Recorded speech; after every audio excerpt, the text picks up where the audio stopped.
நான் இப்போ சென்று கொண்டிருந்தது மனித சுவாச மண்டலம்.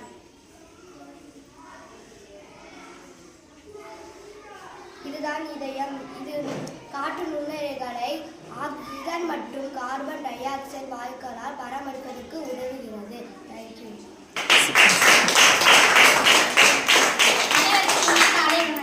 அனைவருக்கும் இனிய காலை வணக்கம். என் பேர் கா யாகாஸ்ரீ. நான் 6ஆம் வகுப்பு படிக்கிறேன். ஊராட்சி ஒன்றிய நடுநிலைப்பள்ளி சாப்பாறைப்பட்டி. நான் இப்போ செய்ய போகும் தலைப்பு பலூன் கொண்ட நீரூற்று.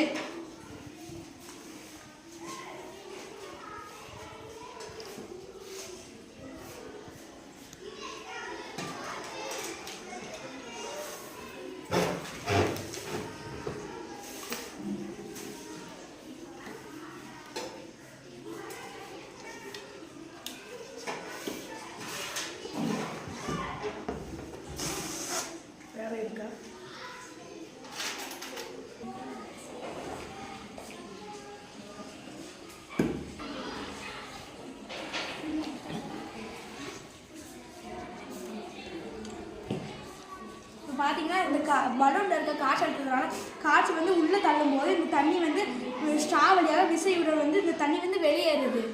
இதை நம்ம வந்து பலூன் கொண்ட நீரூற்று என்று சொல்லுவோம் நம்ம. தேங்க்யூ.